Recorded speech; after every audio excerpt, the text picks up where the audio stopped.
Hello, and welcome to Tobin Daily. I'm JNS Editor-in-Chief Jonathan Tobin. Thanks for joining me for another discussion on the most pressing issues in the Jewish world. Please like, subscribe, and give us good reviews when you listen to the show. Now let's get started. Only a couple of thousand people were in Nationals Park in Washington, D.C. on November 10th for an event billed as Stand Together, an event of unity, strength, and resilience. And maybe as many as half of that number were associated with the organization sponsoring the gathering rather than rank-and-file members of the Jewish community who responded to the appeal. So, as photos of the much ballyhooed rally illustrated, it might be said that most of those who attended it came disguised as empty seats. The largely vacant ballpark was more than a measure of the disappointing turnout for a pro-Israel gathering a year after some 290,000 people showed up for a previous unity rally on the National Mall a year ago, on November 14, 2023. It was an apt metaphor for the equally disappointing response of both American Jewry and the leading organizations that purport to represent them during a genuine crisis. Some hope that the horrors of October 7th might galvanize American Jewry in the way that both the 1967 Six-Day War and the 1973 Yom Kippur War did more than half a century ago. The initial response to the massacre in southern Israel carried out by Hamas terrorists and other Palestinians was promising in terms of fundraising and public actions like the Unity Rally on the Mall. But what followed in the ensuing months, even as the surge of antisemitism in the United States steadily grew in the streets of major cities and on college campuses, demonstrated that the Jewish community was far too divided by politics to stand together against a deadly threat to not just Israel, but to their own security and that of their children.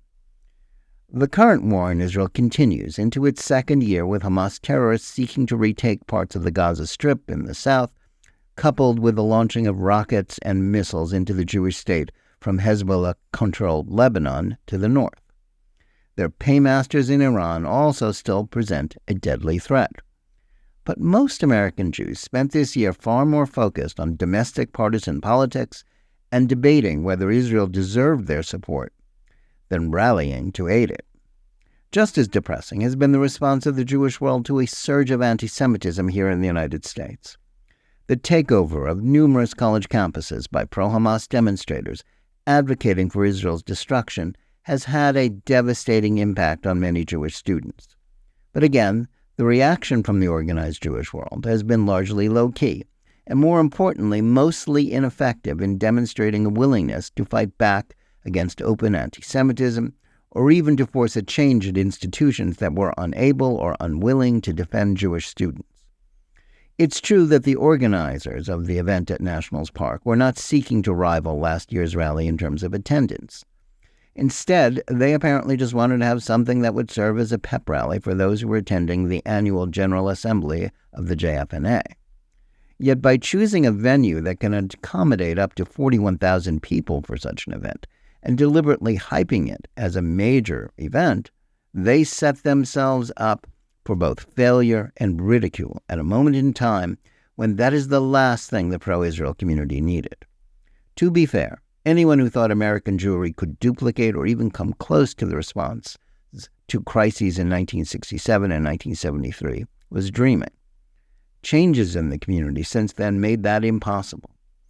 In the 1960s and 70s, memories of the Holocaust were still fresh. Israel's vulnerability and the possibility of its Arab foes making good on their pledges to create another Shoah by destroying the Jewish state was very much on the minds of American Jews, who didn't just speak up with one voice in responding to those wars, but also raised astounding amounts of money to aid it. But the American Jewish world of that era is gone. Part of it is generational, as many of the Jews who came of age since then think of Israel as a regional superpower rather than an embattled and besieged nation. The most common expressions of Jewish identity in the first decades after World War II were about remembrance of the Holocaust and support for Israel, but that has largely been discarded. Jewish peoplehood can only be instilled in young people through education and a positive vision of Judaism. that doesn't involve solely recalling a tragic past or living vicariously through the deeds of Israelis who are built up as larger-than-life heroes, such as those in Leon Uris novels that were once influential in America but are now ignored.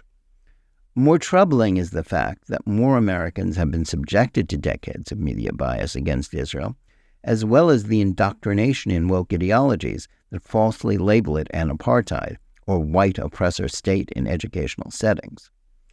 Criticisms of Israeli policies and settlements, and of course Prime Minister Benjamin Netanyahu, has been blamed for a decline in interest and even support among the majority of American Jews who are neither Orthodox nor politically conservative.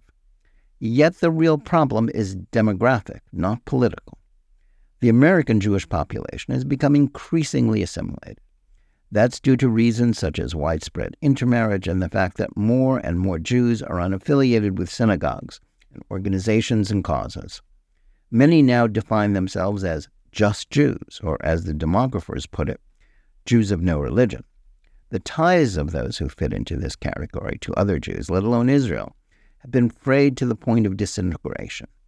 That is the price of liberty, as Jews are free in contemporary America to leave the community and to disappear into the rest of the population. Yet despite that, the initial response to October 7th was encouraging.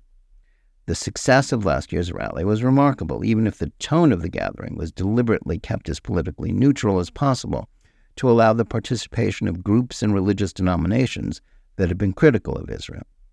The Jewish Federations of North America, which along with the Conference of Presidents of major Jewish organizations were the principal co-sponsors of this year's disastrous rally, must also get credit for stepping up and prioritizing Israel in their fundraising efforts.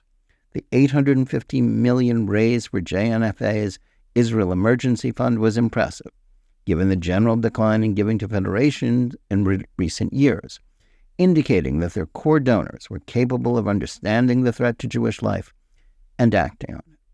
But whatever enthusiasm for Israel's cause that existed a year ago has been diminished by the events of the last 12 months, during which the Jewish state has been falsely accused of genocide of Palestinians during its counteroffensive against Hamas in Gaza. The on-again and off-again support for Israel of the Biden administrations, which at times was exemplary and at other times sought to derail efforts to defeat the terrorists, was a good indicator of how much leverage its intersectional left wing had over the Democratic Party and its presumably more centrist leadership. Liberal Jews who remained dedicated partisans were caught in the same crossfire, as they were often unwilling to express clear-throated support for Israel's war, while also being appalled by the thuggish antisemitism of those who voiced the "from the river to the sea" and globalized the Intifada chants on college campuses and the streets of America's cities. Rather than being able to mount a strong response to the takeover of so many college campuses by pro-Hamas mobs, the organized Jewish community found itself unable to speak with one voice on the issue. Just as Jewish students were sometimes told to shelter in place rather than vocally confront the Jew haters, so were all too many in the Jewish establishment. Groups such as the Anti-Defamation League, which should have been at the ramparts challenging haters of Israel, were hampered by their past endorsement of the same toxic woke ideas that have been fueling the surge in Jew hatred. Perhaps the real problem for those seeking to mobilize American Jewry is that they remain hampered by an institutional need for consensus that allows those least interested in a robust expression of support for Israel's war against Iranian-backed Islamist terrorists to have a veto over the message that is being sent to the administration and the world. This is a terrible mistake, not just because it undermines Israel at a moment when it needs its foreign friends and the Jewish community to speak up against the smears and blood libels that the left is hurling at. It's wrong because it misunderstands the current dilemma facing American Jewry. All too many leading Jewish groups are still stuck in the mindset of supporters of a Middle East peace process begun in Oslo in 1993 that was literally blown up by the Palestinian terrorism in the Second Intifada from 2000 to 2005, and whose death was further confirmed by what happened in Gaza after Israel withdrew every soldier, settler, and settlement from it in the summer of 2005. The atrocities of October 7th were the final confirmation for anyone who was paying attention that the old arguments about settlements, borders, and a two-state solution that divided Israelis and American Jews for decades are officially obsolete. The only argument about Israel that matters is the one about whether one Jewish state on the planet is one too many, or if the plans of Israel's foes for Jewish genocide, for which October 7th was only the trailer, will be allowed to be fulfilled.